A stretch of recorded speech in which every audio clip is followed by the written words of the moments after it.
জাতীয় সংসদ নির্বাচনের প্রচারের অংশ হিসেবে চট্টগ্রামের পলো গ্রাউন্ডের জনসভায় বক্তব্য রাখবেন বিএনপি চেয়ারম্যান তারেক রহমান। এর মধ্যে সেখানে দলে দলে জড়ো হচ্ছে নেতাকর্মী সহ নানা শ্রেণী পেশার মানুষ। সেখানকার সবশেষ পরিস্থিতি জানাতে এবার সরাসরি যুক্ত হচ্ছেন সহকর্মী সাইফুল রিপন।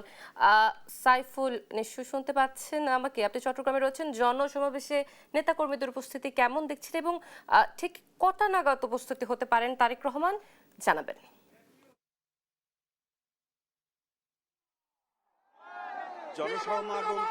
জনসমাবেশকে কেন্দ্র করে কিন্তু বিপুল সংখ্যক নেতাকর্মী সহ সাধারণ মানুষ এই পলো গ্রাউন্ড রেলওয়ে স্টেডিয়াম মাঠে ভোর থেকেই কিন্তু তারা আসতে শুরু করেন এবং রীতিমতো কিন্তু এই এলাকাটি জনসমুদ্রে পরিণত হয়েছে। এবং আজকে এই জনসমাবেশে চট্টগ্রাম সাংগঠনিক বিভাগের যেই সংসদীয় আসনগুলো রয়েছে সেই সংসদীয় আসনগুলোর যারা বিএনপির মনোনীত প্রার্থী সেই প্রার্থীদের নেতৃত্বে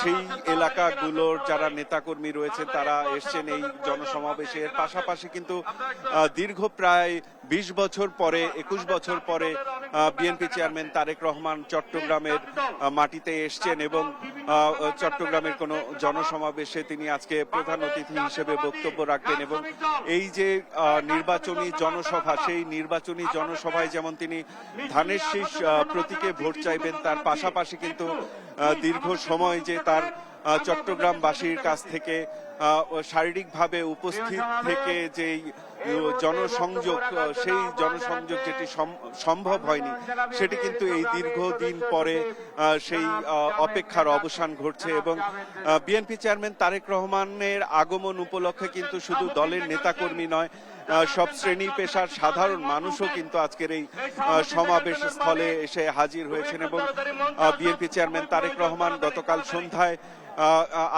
চট্টগ্রামের শাহ আমানত বিমানবন্দরে অবতরণ করে কিন্তু এই চট্টগ্রামের একটি হোটেলে উঠেছেন এবং সকালে একটি তরুণদের সাথে আয়োজিত পলিসি ডায়লগে তিনি অংশগ্রহণ করছেন এবং সেই অংশগ্রহণ শেষে কিন্তু এই জনসমাবেশে অংশ নেবেন। এবং জনসমাবেশে তিনি 11টার পরপরই কিন্তু এই জনসমাবেশে তার অংশগ্রহণের কথা রয়েছে এবং তিনি এখানে প্রধান অতিথি হিসেবে বক্তব্য রাখবেন। এবং তার বক্তব্যের মধ্য দিয়ে আমরা জানতে পারবো এখানকার নেতাকর্মীদের উদ্দেশ্যে, জনগণের উদ্দেশ্যে তার নতুন কি বার্তা দেন তিনি, সেটি তার বক্তব্যের মাধ্যমে আমরা জানতে পারলে আমরা আপনার মাধ্যমে দর্শকদের জানানোর চেষ্টা করব। অতসী।